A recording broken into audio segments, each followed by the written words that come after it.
والمرسلين أما بعد فأعوذ بالله من الشيطان الرجيم بسم الله الرحمن الرحيم قال تبارك وتعالى في القرآن المجيد والفرقان الحميد اهدنا الصراط المستقيم صراط الذين أنعمت عليهم صدق الله العظيم وصدق رسوله النبي الكريم وقال تبارك وتعالى في شأن حبيبه إن الله وملائكته يصلون على النبي يا أيها الذين آمنوا صلوا عليه وسلموا تسليما اللهم صل على سيدنا ومولانا محمد وعلى آل سيدنا ومولانا محمد وآله وبارك وسلم۔ رمضان کا مہینہ جب آتا ہے تو اس کے ساتھ ہی کچھ مخصوص ایام بھی تشریف لاتے ہیں۔ الحمدللہ ہم مسلمان پورے سال جو اللہ تعالیٰ کے نزول انعام کے ایام ہیں ان کو بھی یاد رکھتے ہیں، کیونکہ اللہ تبارک و تعالیٰ اس بات کو محبوب رکھتا ہے کہ اللہ تعالیٰ کے انعام دنیا میں جب بھی کسی پر بھی نازل ہوں تو ان کی قدر کی جائے اور ان کو عبادات وغیرہ کے ذریعے منایا جائے۔ جیسے کہ بخاری کی روایت نبی کریم صلی اللہ علیہ وسلم مدینہ منورہ تشریف لائے تو یہودیوں کو 10 محرم الحرام کا روزہ رکھتے ہوئے پایا، تو آپ نے دریافت فرمایا کہ تم ایسا کیوں کرتے ہو، اتنا اہتمام کیوں؟ انہوں نے بتایا کہ یہ وہ تاریخ ہے کہ جس میں اللہ تبارک و تعالیٰ نے موسیٰ علیہ السلام کو فرعون سے نجات بخشی اور فرعون غرق ہو گیا تھا۔ تو جب انہوں نے سنا تو نبی کریم صلی اللہ علیہ وسلم نے سنا تو آپ نے ارشاد فرمایا، اچھا پھر انہوں نے یہ بتایا کہ نبی کریم صلی اللہ علیہ وسلم نے حضرت موسیٰ علیہ السلام نے فرعون کے غرق ہونے پر بطور شکرانہ ایک روزہ رکھا تھا۔ تو یہود کہنے لگے کہ ہم موسیٰ علیہ السلام کی موافقت میں روزہ رکھتے ہیں کہ موسیٰ علیہ السلام نے روزہ رکھا ہم بھی رکھیں گے۔ نبی کریم صلی اللہ علیہ وسلم نے ارشاد فرمایا کہ ہم موسیٰ کی موافقت اختیار کرنے کے سلسلے میں تم سے موسیٰ سے زیادہ قریب ہیں، یعنی ہم تم سے زیادہ قریب، ہمیں زیادہ موافقت اختیار کرنی چاہیے۔ تو آپ نے صحابہ کرام سے فرمایا کہ تم بھی 10 محرم الحرام کا روزہ رکھو۔ اس پر صحابہ کرام نے خدشے کا اظہار کیا کیونکہ یہود کی عادت تھی طعنہ زنی کرنے، تو عرض کیا صلی اللہ علیہ وسلم اگر ہم صرف 10 محرم الحرام کا روزہ رکھیں گے تو یہود ہمیں طعنے دیں گے، تو دیکھا نا ہماری چیز اختیار کی۔ تو نبی کریم صلی اللہ علیہ وسلم نے حکم فرمایا کہ اچھا پھر ایک روز پہلے یا ایک روز بعد کا روزہ بھی اس کے ساتھ ملا لیں تاکہ مشابہت ختم ہو جائے۔ لیکن آپ یہ دیکھیے کہ فرعون غرق ہوا، بنی اسرائیل کو نجات ملی، یہ ایک اللہ کا انعام تھا، تو موسیٰ علیہ السلام نے روزہ رکھ کر گویا کہ اس یادگار کو قائم کر دیا، اور یہ سلسلہ پھر یہود میں چلتا رہا حتیٰ کہ نبی کریم صلی اللہ علیہ وسلم کا دور مبارکہ آیا، اور پھر ہمارے نبی کریم صلی اللہ علیہ وسلم نے خود روزہ رکھا، صحابہ کرام کو حکم دیا۔ اب اگرچہ پہلے کہتے ہیں کہ یہ روزہ فرض تھا جب رمضان کے روزے فرض نہیں ہوئے تھے، جب رمضان کے روزے کی فرضیت نازل ہو گئی تو اس کی فرضیت منسوخ ہوئی، لیکن استحباب اب بھی باقی ہے، مستحب ہے روزہ رکھنا۔ تو کہاں موسیٰ علیہ السلام پر انعام نازل ہوا اور کہاں آج ہم، لیکن وہ روزہ رکھنا مستحب ہے کیونکہ اس دن میں اللہ کا انعام نازل ہوا تھا۔ تو ایسے ہی مخصوص ایام آتے رہتے ہیں اور ان میں ہم مسلمان کوشش کرتے ہیں کہ اللہ تبارک و تعالیٰ کی یاد تازہ کرے، ان ایام کی یاد تازہ کرے۔ اگر ان ایام کا تعلق ہمارے کسی خاص بزرگ سے ہے تو اس بزرگ کے احوال بیان کریں۔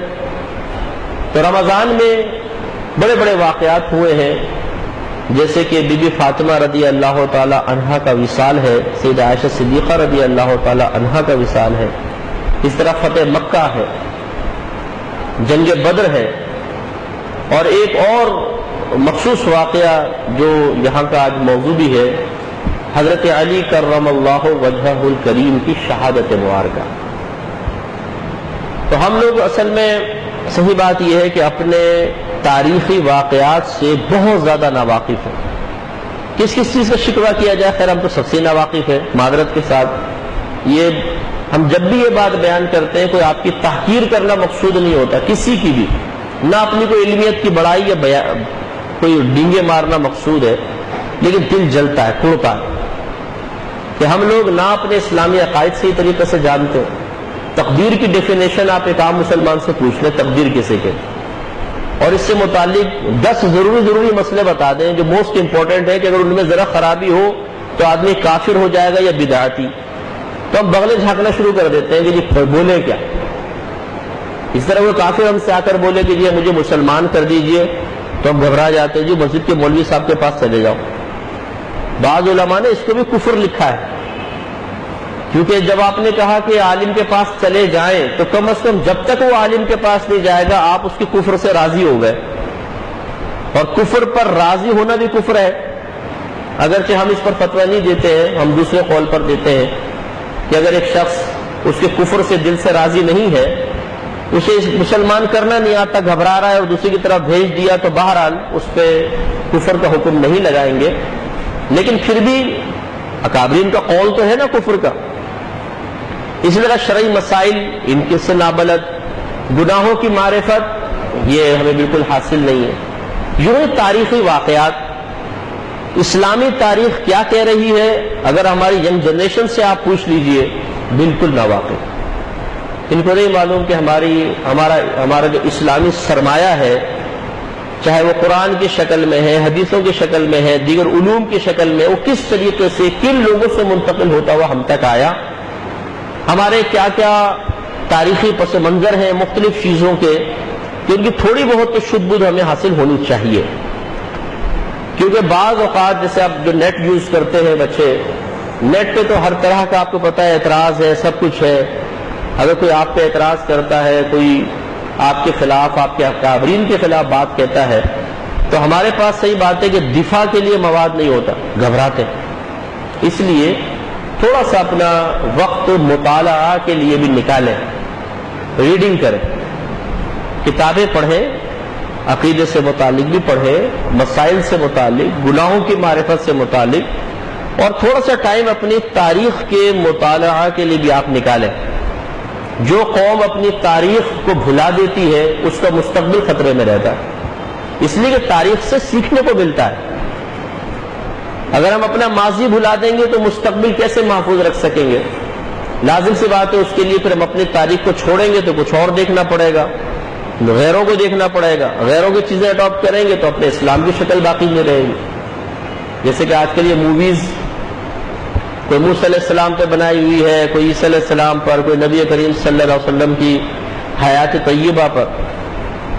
خصوصاً یورپ کنٹریز سے کویسچنز ہمیں آتے ہیں کہ جی کیا ہم اپنے بچوں کو یہ موویز دکھا کر اپنے مذہب اسلام کی تاریخ سکھا سکتے ہیں؟ اب مسئلہ یہ ہوتا ہے کہ اس میں 2 قباحت ہیں. ہم اس منع کر دیتے ہیں کہ نہیں یہ بالکل جائز نہیں ہے. ایک قباحت تو یہ ہے کہ جنہوں نے یہ موویز بنائی ہیں وہ اسلام سے کوئی محبت رکھنے والے نہیں ہیں، وہ اسلام کی ایک مسخ شدہ شکل اس میں ڈالتے ہیں، واقعات کو توڑ موڑ دیتے ہیں، اپنے پاس سے چیزیں ڈال دیتے ہیں. اب ہم نے تو اپنی تاریخ سیکھی نہیں ہے اور ہم ان سے اپنی تاریخ سیکھنے بیٹھے ہیں جو ہمارے دشمن ہیں. مثال کے طور پر تو جب وہ غلط چیز ایک سامنے دکھائیں گے تو ہم تو غلط چیز کو قبول کر لیں گے نا، اپنا اسلام سمجھ کر، اپنے انبیاء علیہ السلام کی تاریخ سمجھ کر، اور غلط چیز مائنڈ میں بیٹھ جائے گی. اور دوسری بات یہ کہ ایسے کفار کے جو شرابی ہیں، زانی ہیں، حالت کفر میں ہیں، ظاہری نجاست میں بھی ہیں، انہیں کون سے جنابت کا غسل آتا ہے ہوں گے، اور وہ اپنے آپ کو کہیں کہ میں ابو بکر ہوں، میں عمر فاروق ہوں، میں حمزہ ہوں، معاذ اللہ ثم معاذ اللہ رضی اللہ تعالی عنہم. تو اب ان کو دیکھ کر ہم حوصلہ افزائی کر رہے ہوتے. اس کی قباحت کو سمجھنا ہو تو یوں سمجھیں کہ ایک ڈرامہ تیار ہو رہا ہے مثلا آپ کے خاندان پر، اور ایک آدمی کہے جی آپ کے ابا جان کا رول جو ہے نا یہ کرے گا، اور ایک آدمی سامنے کھڑا کیا جائے جو آپ کے محلے کا مہا چرسی، موالی، شرابی، زانی، اور 10 دفعہ وہ گندگیوں میں پکڑا گیا اور اس کی پٹائی لگی ہے، یہ آپ کا ابا بنے گا. آپ کے ابا جان کا نام اس کو دیا جائے گا، مثلا آپ کے والد کا نام اکرم ہے، جی اکرم صاحب یہ کہلائیں گے. تو بتائیے برا لگے گا نہیں لگے گا؟ ارے بھائی میرے ابا کا کردار کرنے کے لیے یہ رہ گیا تھا چرسی موالی، اور کوئی نہیں رہا تھا، آپ فیل کریں گے اور لوگ آپ کو چھیڑیں گے، چرسی موالی تیرا ابا بن گیا۔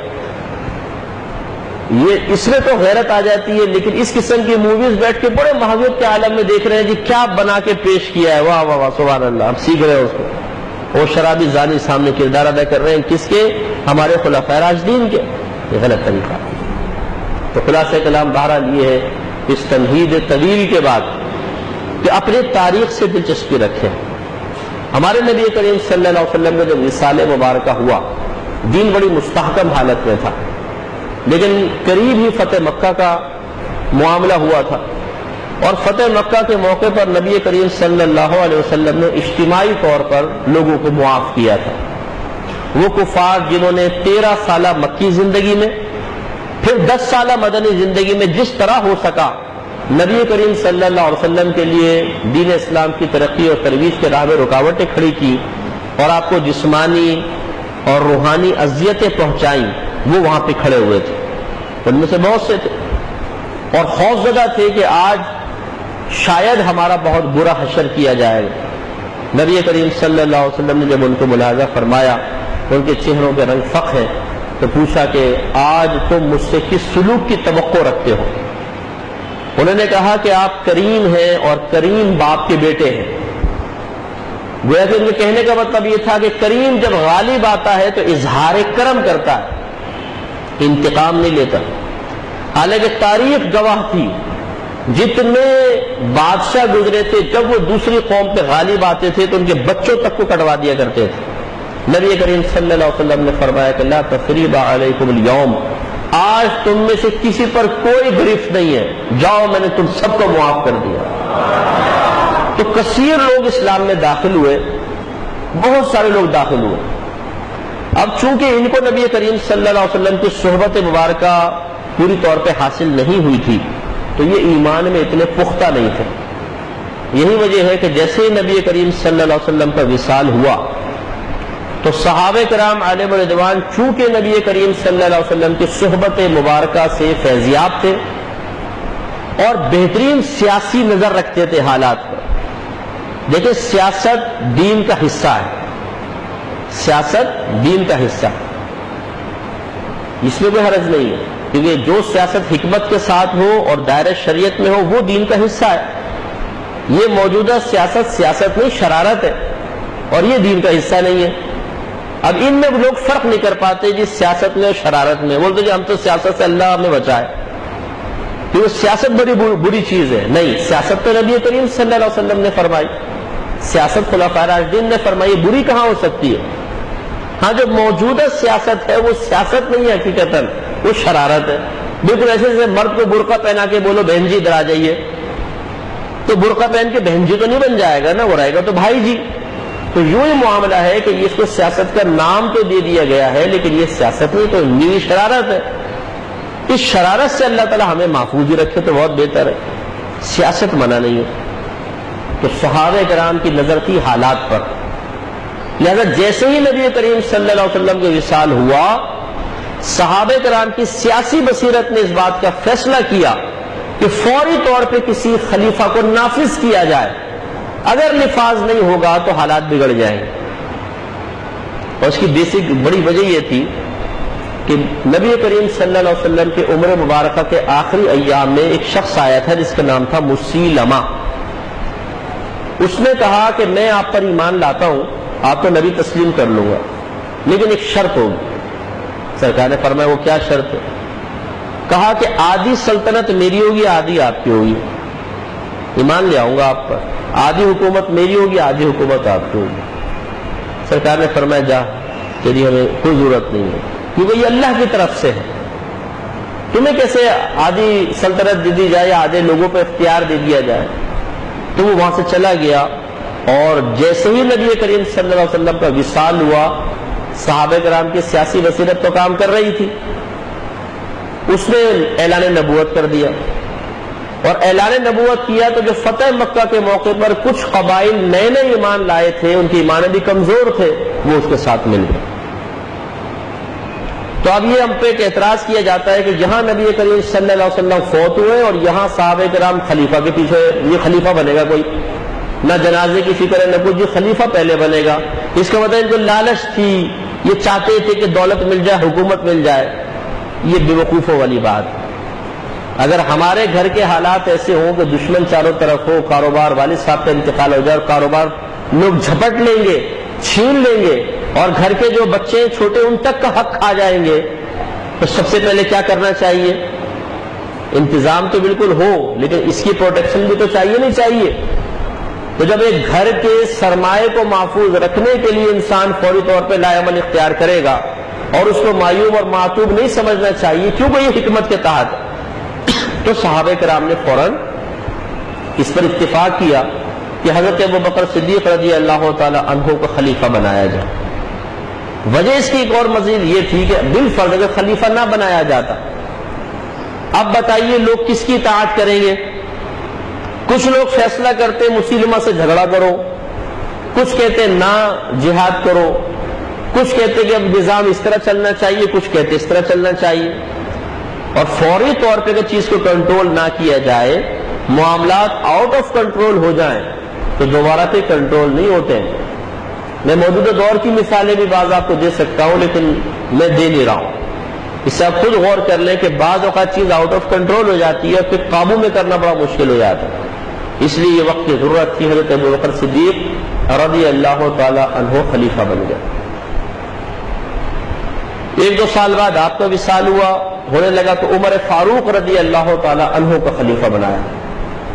عمر فاروق رضی اللہ تعالی عنہ بڑے جلالی تھے۔ اچھا، ابوبکر صدیق رضی اللہ تعالیٰ نے ایمان لائے، مسلمہ خلیفہ بنے، مسلمہ کذاب کے خلاف جہاد کا اعلان فرما دیا، جہاد ہوا، مسلمہ کذاب مارا گیا، فتنہ دب گیا۔ پھر حضرت ابوبکر صدیق رضی اللہ تعالیٰ عنہ کا وصال ہونے لگا تو آپ نے عمر فاروق رضی اللہ تعالیٰ عنہ کو نامزد کیا کہ میں چاہتا ہوں یہ خلیفہ بنے۔ اور یہ ایک بڑی پیاری مثال ہے۔ آپ دیکھیے کہ یہ خلافت میں، نیابت میں، منصب کی سپردگی میں اقربہ پروری جب داخل ہوگی دین کا بیڑا غرق ہوگا۔ میں باہر کی بات نہیں کرتا ہوں، میں دین کی بات کرتا ہوں کہ جب اقربہ پروری داخل ہو جائے گی، رشتہ داروں کو قریب کرو، رشتہ داروں کو منصب دو، چلے اگر وہ اہل ہے تو کوئی بات نہیں، بالکل یہ کوئی بری چیز نہیں ہے، لیکن نا اہل ہو تو یہ بہت سمجھدار ہے اور ایک منصب سنبھال سکتے ہیں، ایک میرا بیٹا ہے جو منصب نہیں سنبھال سکتا، میں ان کو چھوڑ دوں، اس کو بٹھا دوں منصب پر، کیوں؟ یہ میرا بیٹا ہے۔ اس سے دین کو نقصان ہوگا کیونکہ نااہل کو بٹھا دیا۔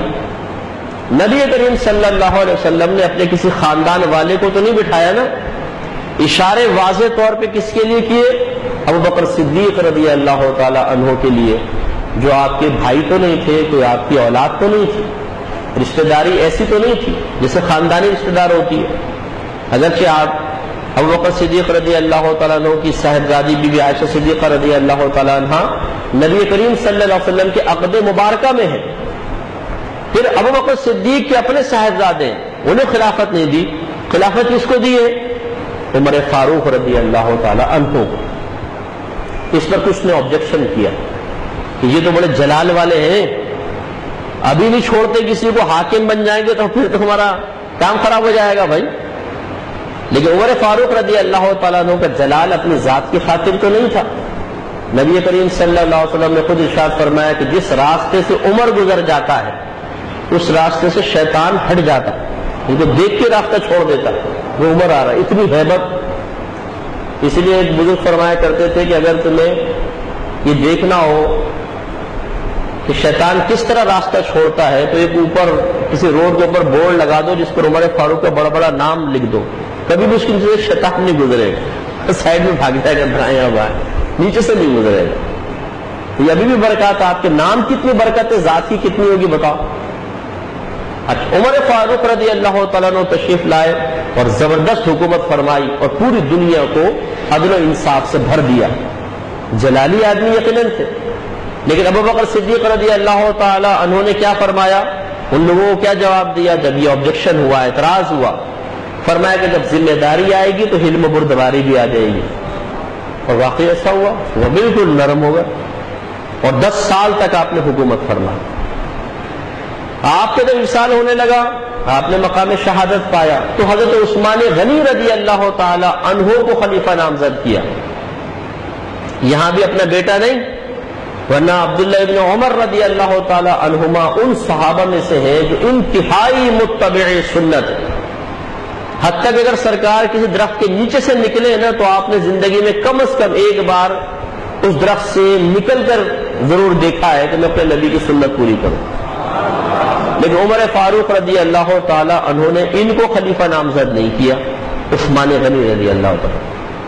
اچھا، عثمان غنی رضی اللہ تعالیٰ عنہ اپنی طبیعت کے لحاظ سے عمر فاروق رضی اللہ تعالیٰ عنہ کا جسٹ اپوزٹ تھے۔ یہاں جلال ہے، روب ہے، وہاں حلم ہے، بردباری ہے، جمال ہے، ٹھنڈک ہے، نرمی ہی نرمی ہے۔ اب ہمارے یہاں ہوتا یہ ہے کہ بعض اوقات اگر ڈنڈا چلتا ہے تو ہم صحیح چلیں گے، اور ڈنڈا نہ چلے تو بس وہاں کام خراب کریں گے۔ اب یہاں پر آپ دیکھ لیجئے، پان کی پی کے تھوکتے ہیں، ایک ویکتی یہاں پھینک دی، کچرا پھینک دیا اور سگنل توڑ دیے۔ لیکن یہی ایک شخص باہر کے ملک میں چلا جائے تو پھر دیکھیں کیا ہوتا ہے، وہاں بالکل کوئی قانون کی خلاف ورزی نہیں کریں گے، بالکل اسٹرکٹلی قانون پر عمل کریں گے۔ ہوا یہ کہ جب عمر فاروق رضی اللہ تعالیٰ عنہ کی سختی تھی تو دین بڑا استحکام کے ساتھ مستحکم ہو کے چلا، لوگ بھی بہت اطاعت کرتے تھے۔ حضرت عثمان غنی کا دور مبارک آیا تو نرمی آ گئی اور لوگوں میں تھوڑی سی جرأت پیدا ہوئی، تو فتنے فسادات بہت زیادہ نمودار ہونے لگے۔ اور میں حضرت علی کی شہادت کی تمہید آپ کو بتا رہا ہوں کہ کیا معاملات ہوئے تھے۔ نتیجہ نکلا کہ جب فتنے بہت زیادہ ہوئے تو ان فتنوں کا رخ حضرت عثمان غنی رضی اللہ تعالی عنہ کی طرف بھی ہو گیا۔ اور وہ وقت بھی آیا کہ جب آپ گھر میں تھے تو کچھ لوگ آپ کے گھر میں کودے، بلوائیوں نے آپ کا گھر گھیرا ہوا تھا۔ حضرت علی کرم اللہ وجہہ الکریم نے اپنے صاحبزادگان امام حسن حسین رضی اللہ تعالی عنہما کو دروازے پہ کھڑا کیا کہ کوئی حضرت عثمان تک پہنچنے نہ پائے، لیکن وہ بدبخت لوگ تھے، سامنے سے حملہ کیا، آپ دونوں شہزادوں نے روکا، کچھ پیچھے سے دیوار پھاند کے گئے اور عثمان غنی رضی اللہ تعالیٰ عنہ کو شہید کر دیا۔ لیکن آپ ابھی زخمی حالت میں تھے اور آپ سے گفتگو ہوئی آخری وقت میں اور پوچھا گیا کہ کون ہے قاتل، تو آپ نے اس کی نشاندہی نہیں فرمائی اور معاملے کو اللہ کے سپرد کر دیا۔ لہذا نتیجہ نکلا کہ اب قاتل کا پتہ نہیں چل رہا تھا کون ہے۔ عثمان غنی رضی اللہ تعالیٰ عنہ فوت ہوئے تو اب کس کو خلیفہ بنائے؟ تو پھر حضرت علی کرم اللہ وجہہ الکریم پر اتفاق ہوا کہ ان کو خلیفہ نامزد کر دیا جائے، آپ خلیفہ بن گئے۔ اب آپ تھوڑا سا نامساعد حالات کا اگر جائزہ لیں، جب فتنے فساد بہت زیادہ نمودار ہو گئے اور اتنی ان لوگوں میں بعض بدبختوں میں اتنی جرأت پیدا ہو گئی کہ جس صحابی رسول کے عقد میں نبی کریم صلی اللہ علیہ وسلم کی لگاتار 2 صاحبزادیاں تشریف لائیں، انہیں بے دردی سے شہید کر دیا، تو کس قدر بدبخت لوگ ہوں گے آپ اندازہ کریں۔ حضرت علی کرم اللہ وجہ الکریم جب حاکم بنے تو یہ فتنے فساد بہت زیادہ نمودار۔ اب حضرت طلحہ اور حضرت زبیر رضی اللہ تعالی عنہما ان دونوں نے خون بہا کا مطالبہ کیا، قاتل پکڑے اور ان کو قتل کرے۔ حضرت علی رضی اللہ تعالیٰ عنہ کا کہنا یہ تھا کہ میں جب قاتل کو جانتا ہی نہیں ہوں تو کیسے پکڑوں؟ ہاں ہم تحقیق کریں گے، ضرور تحقیق کریں گے، اور قاتل پکڑا گیا تو عثمان غنی رضی اللہ تعالی عنہ کے قصاص میں اس کو قتل بھی کیا جائے گا۔ لیکن یہ دونوں صاحب مکہ المکرمہ تشریف لے گئے اور انہوں نے اپنی ذمہ داری محسوس کی کہ اگر فوری طور پر مطالبہ نہ کیا گیا اور فوری طور پہ قاتلوں کے خلاف کوئی کارروائی نہیں کی گئی تو یہ سلسلہ شروع ہو جائے گا کہ جو مسلمانوں کا خلیفہ بنے گا اس کو مارو۔ آپ سمجھ رہے ہیں کہ عادت پڑ جاتی ہے لوگوں کو، جب ایک کام آسان ہو جاتا ہے، جیسے ہنگامہ ہوا، توڑ پھوڑ آسان ہو گئی ہمارے یہاں، سگنل توڑ دو، سائن بورڈ توڑ دو، گاڑیوں کے شیشے توڑ دو اور بھاگ جاؤ۔ اب آپ دیکھیں جہاں کہیں ہنگامہ ہوگا سب سے پہلے ڈنڈے اٹھا کر گاڑیوں پہ رکشوں پہ جلا دی گاڑی، یہ کر دی، آسان ہے، بھاگ گئے۔ اگر پہلے ہی گروپ کو پکڑ کر اور اس کو 20 روڈ پہ ڈنڈے لگائے جاتے اور لائیو دکھایا جاتا، ڈنڈا پڑ رہا، چیخ رہے ہیں اب نہیں کریں گے، خدا کے واسطے چھوڑ دو، تو پھر کسی اور کی ضرورت ہوتی کبھی کرنے کی؟ نہیں ہوتی۔ یہ بھی ذرا پیش نظر رہے۔ تو پھر یہ سیدہ عائشہ صدیقہ رضی اللہ تعالی عنہا کے پاس دونوں گئے اور وہاں سے ایک فوج تیار ہوئی اور حضرت علی رضی اللہ تعالیٰ عنہ کے مقابل آئی، جس کو جنگ جمل کہا جاتا ہے، کیونکہ سیدہ عائشہ صدیقہ رضی اللہ تعالیٰ عنہ اونٹ پر سوار تھی، اور اونٹ کو عربی میں جمل کہتے ہیں، تو جنگ جمل۔ بہرحال یہ جنگ ہوئی، کچھ غلط فہمیوں کی بنا پر تھی، لیکن الحمدللہ یہ ختم ہو گئی۔ حضرت علی رضی اللہ تعالیٰ عنہ کوفہ میں تھے، تو پھر حضرت امیر معاویہ رضی اللہ تعالی عنہ نے خروج فرمایا، یعنی انہوں نے مطالبہ کیا کہ بھئی قاتل پکڑے جائیں، کیوں نہیں پکڑے جا رہے، اتنا ٹائم کیوں ہو گیا ہے؟ حضرت علی رضی اللہ تعالیٰ عنہ کو وہی عذر تھا کہ ابھی کیسے ہم پکڑے، یہ مسئلہ چل رہا ہے، تحقیق ہے، آہستہ آہستہ شواہد ملیں گے، ثبوت ملیں گے تو ہوگا۔ تو پھر امیر معاویہ رضی اللہ تعالیٰ عنہ نے ایک فوج تیار کی، اور یہ دونوں فوجیں آمنے سامنے آئیں۔ اس کو جنگ صفین بھی کہتے ہیں، جنگ صفین بھی کہتے ہیں۔ بعض نے کہا صفین مقام تھا، وہاں پر ہوئی تو جنگ صفین، یا صف، ایک صف ادھر تھی اور ایک صف ادھر تھی، تو صفین، دو صفیں، اسی صفین کو دیتے۔ آمنے سامنے آئے، لیکن اس میں کوئی قتل و غارت الحمدللہ نہیں ہوئی، اور طے یہ پایا کہ دونوں طرف سے ایک ایک حکم ثالث مقرر کیا جائے، اور وہ آپس میں بیٹھ کے فیصلہ کر لیں گے۔ ایک طرف سے حضرت عمر رضی اللہ تعالیٰ عنہ آئے، دوسری طرف سے حضرت ابو موسیٰ اشعری رضی اللہ تعالیٰ عنہ آئے، دونوں بیٹھے، اور فیصلہ یہ ہوا کہ اگلے سال جو ہے پھر کوئی فیصلہ کر لیں گے، ابھی دونوں فریق واپس چلے گئے۔ اگلے سال یہ فیصلہ ہوا کہ حضرت علی رضی اللہ تعالیٰ عنہ کو معزول کیا جائے گا، اور امیر معاویہ رضی اللہ تعالیٰ عنہ امیر المومنین ہوں گے، تو وہ امیر المومنین بن گئے۔ جب یہ جنگ صفین ہوئی، تو جب یہ پلٹے ہیں واپس حضرت علی رضی اللہ تعالیٰ عنہ، تو آپ کے کچھ ایسے 7 لوگ تھے جو فتنہ پرور تھے، اور وہ مسلسل اکساتے رہے، وہ چاہتے تھے کہ یہ جنگ ہو جائے اور لوگ لڑیں، آپس میں کٹیں مریں، اور مسلمانوں کی طاقت کمزور ہو۔ جب حضرت علی کرم اللہ وجہ الکریم نے حکمت کا مظاہرہ فرماتے ہوئے اس جنگ کو ختم فرمایا اور واپس آئے، یہ لوگ ناراض ہو گئے، اور انہوں نے حضرت علی رضی اللہ تعالیٰ عنہ کے خلاف بغاوت کا اعلان کیا، جن کو خارجی کہا جاتا ہے۔ خوارج اس کی جمع ہے، خارجی ٹولہ تھا، یہ نکل گیا، سائڈ میں ہو گیا، ہم آپ کو چھوڑتے ہیں، ٹھیک ہے تمہاری مرضی۔ انہوں نے اپنی طاقت جمع کرنا شروع کی۔ حضرت علی رضی اللہ تعالیٰ عنہ کو پتہ چلا، آپ نے حملہ کیا اور ان کو بہت سو کو مارا، قلعہ کما کیا، لیکن کچھ ان میں سے فرار ہونے میں کامیاب ہو گئے۔ ان میں سے 3 آدمی جو تھے، جن میں ایک عبد الرحمن بن ملجم بھی تھا، یہ ایک جگہ جمع ہوئے، اور ان تینوں نے عہد کیا کہ ہم تینوں ایک ایک شخص کو قتل کریں گے۔ عبد الرحمن بن ملجم نے کہا کہ میں حضرت علی کرم اللہ وجہہ الکریم کو معاذ اللہ شہید کروں گا۔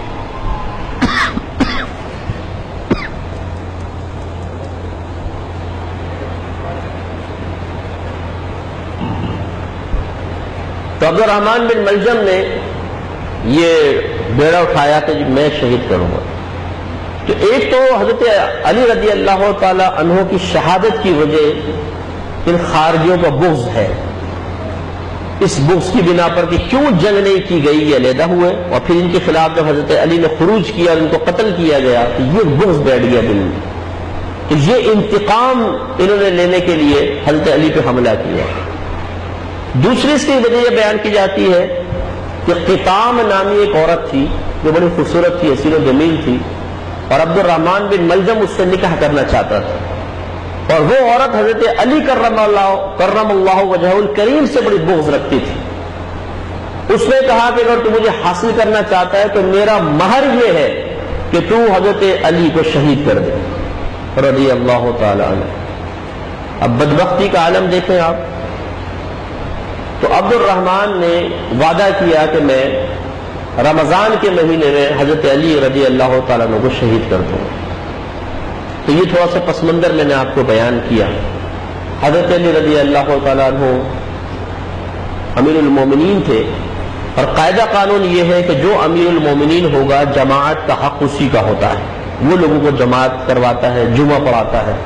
حضرت علی رضی اللہ تعالیٰ عنہ بھی نماز پڑھایا کرتے تھے.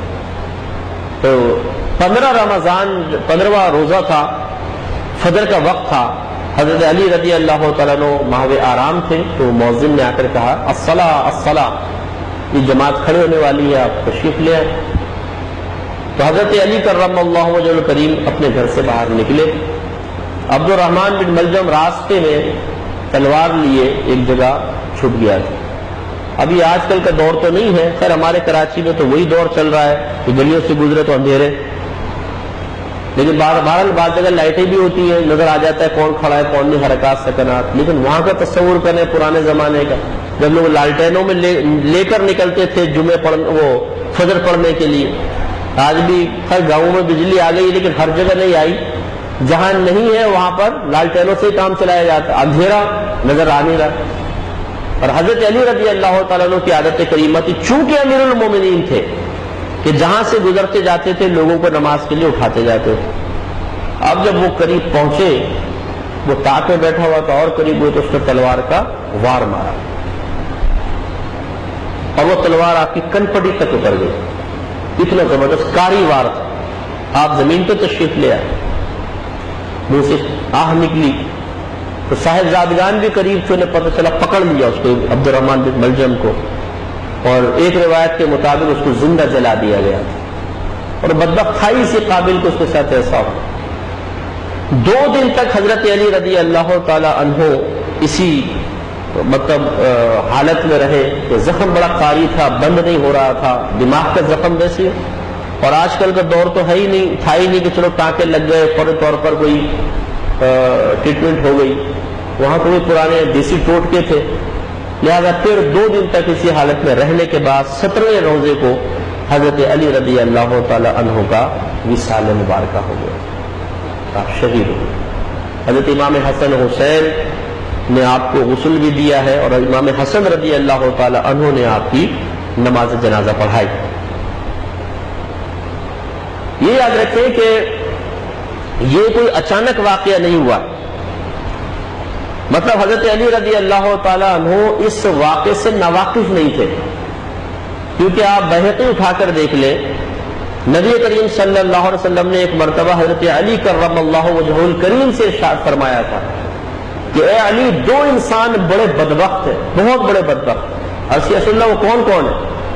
فرمایا ایک تو وہ شخص جس نے صالح علیہ السلام کی اونٹنی کی رگیں کاٹ دی تھی، اور دوسرا وہ شخص جو تجھ پر تلوار کا ایسا وار کرے گا کہ تیری داڑھی خون سے تر ہو جائے گی. تو حضرت علی کو ناواقف تو نہیں تھے، پہلے ہی جانتے. پھر اس رات جس صبح آپ کو شہید کیا گیا ہے، آپ نے خواب دیکھا. آپ سو رہے تھے، خواب میں نبی کریم صلی اللہ علیہ وسلم تشریف لائے. حضرت علی رضی اللہ تعالی عنہ نے سرکار کی بارگاہ میں امت کے احوال رکھے. یا رسول اللہ، میرے خلاف اس قسم کے معاملات ہو رہے ہیں، لوگ آج نہ بڑے کی تمیز رکھ رہے ہیں نہ چھوٹے میں شفقت کر رہے ہیں، یہ معاملہ. تو نبی کریم صلی اللہ علیہ وسلم نے ارشاد فرمایا کہ تم ایسے لوگوں کے خلاف دعا کرو. تو حضرت علی رضی اللہ تعالیٰ عنہ نے خواب میں دعا کی کہ اے اللہ تعالیٰ، مجھے ایسے لوگوں سے ملا دے جو ان موجودہ لوگوں سے بہتر ہو، اور میرے بعد کوئی ایسے شخص کو ان پر مسلط فرما دے جو ان کے ساتھ معاملہ ٹھیک کرے، جو مجھ سے جیسے میں نرمی کر رہا ہوں ایسا نہ ہو.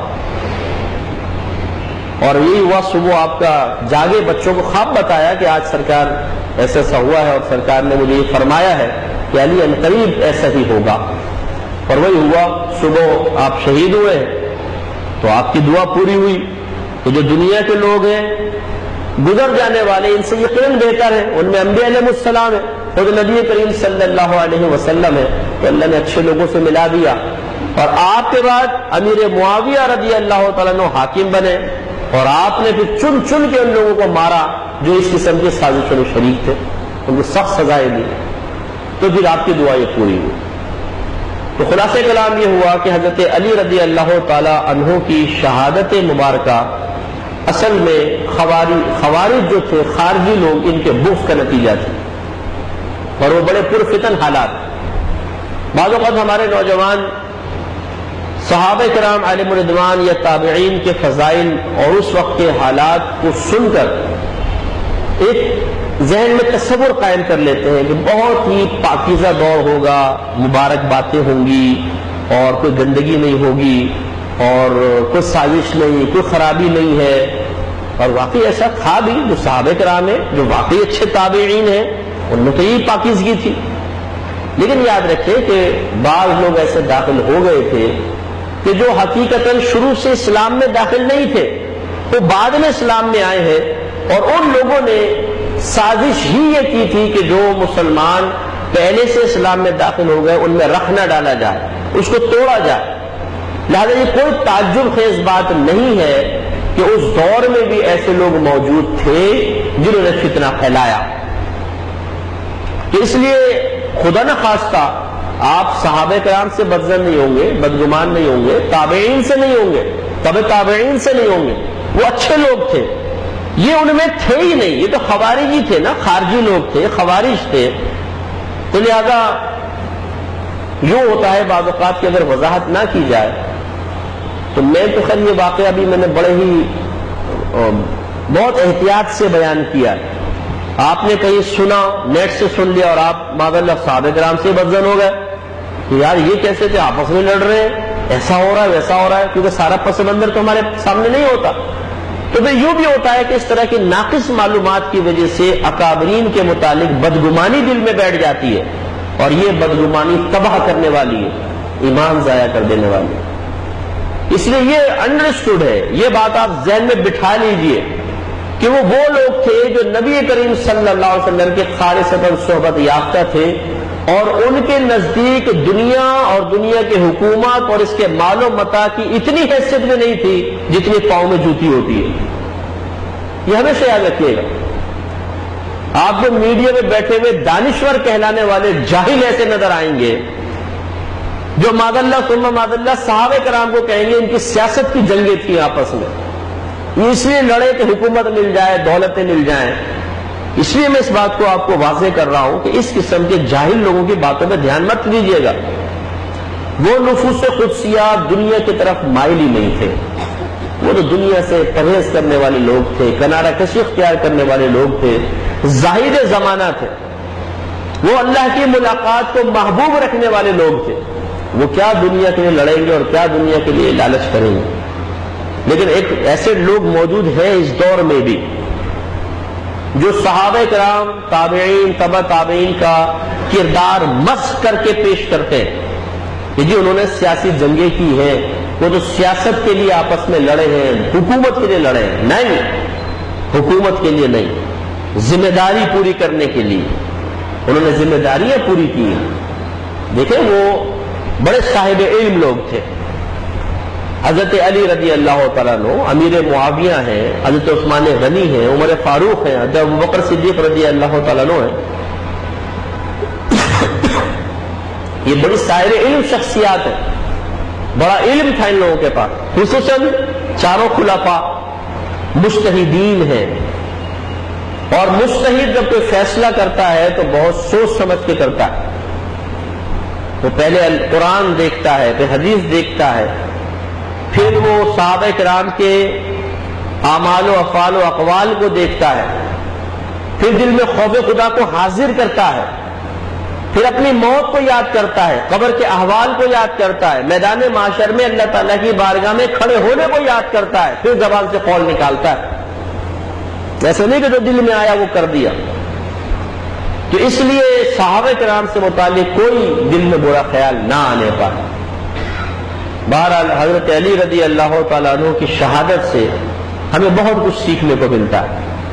پہلی بات یہ کہ نبی کریم صلی اللہ علیہ وسلم نے آپ کو پہلے بتا دیا تھا کہ آپ کو شہید کیا جائے گا، اور ایسا آپ کو تلوار ماری جائے گی کہ آپ کی داڑھی مبارکہ خون سے رنگ جائے گی. لیکن آپ دیکھیں کہ کیا حضرت علی کرم اللہ وجہ الکریم نے عرض کی یا رسول اللہ دعا کیجئے کہ اللہ مجھے نجات دے دے. میں ایسی موت نہیں مرنا چاہتا کہ اتنی تلوار لگے کہ داڑھی خون سے تر ہو جائے. نہیں یا رسول اللہ دعا کرے میں بستر پہ فوت ہو جاؤں. نہیں، اس لیے کہ نبی کی زبان سے جو نکلتا ہے وہ وحی الہی ہے، وحی الہی کا نتیجہ ہے. اور اللہ تبارک و تعالیٰ نے جو چیز وحی فرمائی وہ حقیقتاً اللہ کا فیصلہ ہے، اور اللہ کے فیصلے بدلتے نہیں ہیں. تو یہ کیسے ہو سکتا ہے کہ حضرت علی رضی اللہ تعالیٰ نے اس بات کو سننے کے بعد یہ عرض کرتے کہ اللہ تعالیٰ یا رسول اللہ دعا کریں کہ اللہ اپنا فیصلہ بدل لے؟ یہ نہیں ہو سکتا.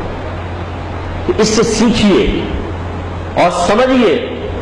اسی طرح امام حسین رضی اللہ تعالیٰ عنہ کی شہادت کو نبی کریم صلی اللہ علیہ وسلم نے ان کے بچپن میں ہی بیان کر دیا تھا.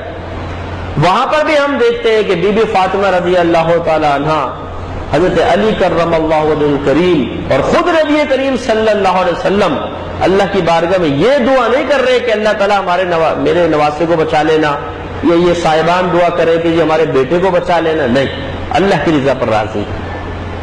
یہ درجہ کمال ہے اشرف المخلوقات کا کہ اللہ نے ہمیں تمام مخلوقات میں اشرف بنایا ہے، اور جو سب سے زیادہ شرف اور بزرگی حاصل کرنے والا ہو اسے چاہیے کہ اللہ کی رضا پر راضی رہے.